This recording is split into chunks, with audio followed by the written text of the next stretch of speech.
Hello, action figure fans. We're back for another versus battle between two heavyweights in the DC universe. We have Cyborg versus Brainiac. And man, what a battle that would be. So let's go ahead and appreciate these action figures first and talk about the powers of each one. So let's go ahead and take a look at this one right here. This is a DC Direct figure. And, you know, Cyborg has been rebuilt several times. His look has changed several times. Sometimes he's a little bit skinnier. This is a more beefier, I guess if you say, larger figure. Looks more like a tank, really. So he is mostly a machine. And his father had to save his life, had to use the mother box, the technology, and rebuild him.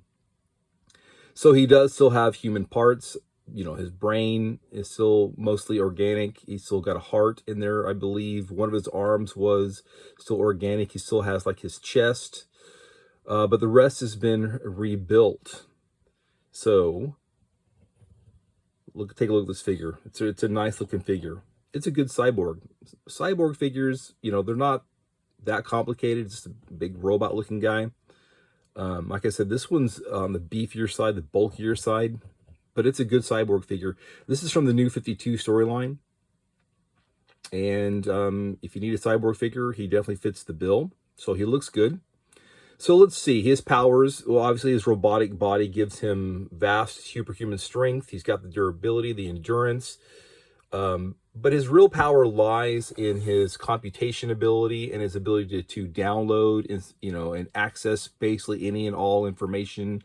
He can totally control the internet. Anything the internet knows, he knows as well. He can access any kind of spy satellites. He can access anybody's personal files anywhere that are on computers. So basically the world's computer systems are totally you know, at his playground. He can do anything he wants. I guess if he wanted to, he could probably start World War III very easily. He could download himself and start taking over the world's military systems and launch nuclear missiles and all that kind of stuff if he wanted to. So I don't think in the DC universe, at least on Earth, there's probably a more powerful cybernetic being than Cyborg. And his power, I think over the years has kind of grown, but he still has human. He's still, you know, partly organic, and he still has a human brain, and so therein lies a strength and also a weakness. So Cyborg has been, I think, for a very long time, a member of both the Teen Titans and the Justice League. More the Justice League, I think, recently than the Teen Titans. All right, that's a nice looking Cyborg figure. All right, moving over to the other, I think, really good, great DC line was the DC Classics that ran for many years, and they gave us some incredible figures, and this is one of them. So this is a just fantastic Brainiac. Now, Brainiac has been shown basically in this total, complete robot body, but also in a robot body that has, you know, a green face, green arms. So he almost looks, you know, organic. But I think he's just a machine. And this is an incredible figure. This is harkens back to the DC Superpowers line from 1984, 5, and 6. They had a Brainiac figure that looked just like this, but it was chrome and a lot shinier. But this one is just a great figure. I love all these little plastic pieces that you can see through. Okay, so Brainiac was originally a AI, artificial intelligence built on Krypton. So you could say he's Kryptonian. And he downloaded himself and got the heck out of there, knowing that that Jor-El was right and that Krypton was going to explode. So he went out into the universe and started to absorb the knowledge of the universe. Then he would absorb all the knowledge of any race that he came across. And he built a vast starship that looked basically like his face with tentacles coming out of it. And he started attacking civilizations. He would basically shrink down their greatest city and shrink it down to almost microscopic size, take that aboard his ship to keep as a sample of that race, and then the rest of the planet would be eradicated and he would absorb all the knowledge.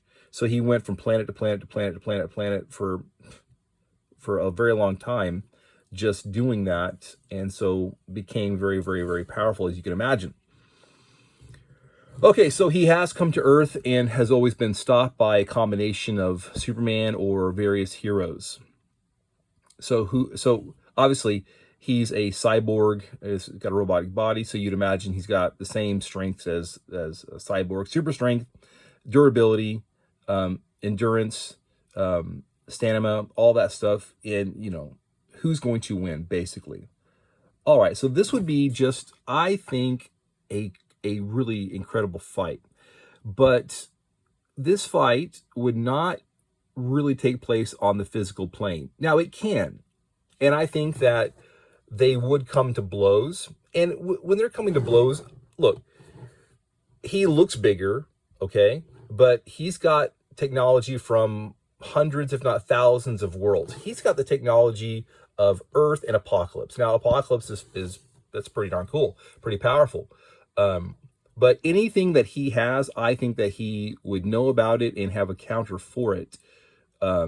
He's obviously aware of Apocalypse. I think he's probably stolen technology from them, and I think he would be ready for any kind of Kryptonian or, you know, Apocalypse technology that comes out of him. So yes, they might come to blows, fisticuffs. They'd be punching each other, smashing each other, hitting each other. But this battle is really going to be fought on what's called the cyberspace.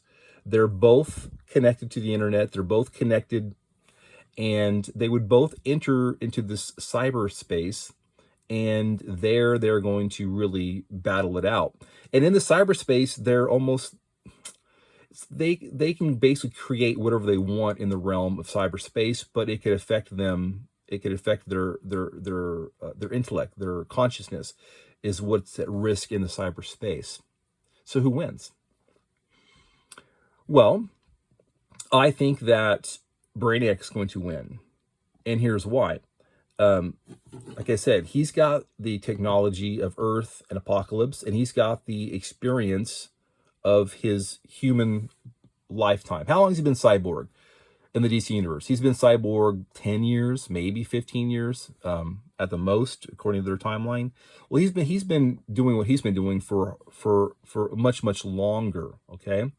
And I just think that Brainiac, with his cold, calculating intelligence, is going to win. Now, they're going to be trying to download viruses into each other, back and forth, back and forth, back and forth. But I see Brainiac having more knowledge. That's what it comes down to. I think now it's not about sneakier. I mean, his human side might make him, quote, sneakier, but anything that he comes up with, Brainiac is already going to have anticipated that through his trillions of computations a second. He's going to be ready for anything that he throws at him. And I think Brainiac is going to be the one that actually gets a lethal virus downloaded into him. And I think he might already have infected him a long time ago. They've met, you know, when he came to Earth. So I just see Brainiac being the being with more knowledge. I see Brainiac being the being with more computational power. I think Brainiac's the one that's going to be, quote, sneakier in the situation. And I see that his human side not being able to overcome the vast cold logic of this killing machine. Okay, so yeah, it might be a close fight back and forth, and but I think that Brainiac definitely wins it for the reasons that I've stated. But it's a good fight. It's a cool fight, and it's funny. I don't think it would last once they started battling it out on the site in the cyberspace. Well, to them, it might seem like a year or 2 years goes by, but to the real world, I think that this fight would last seconds. I mean, I think it would be, you know, it'd be over very quick. All right. Well, if you liked that video, hope you did. Please let me know. Give me a comment. Give me a like. Please check out my other videos. I'm making quite a few videos, and I'm making them for you. All right, friends. Take care.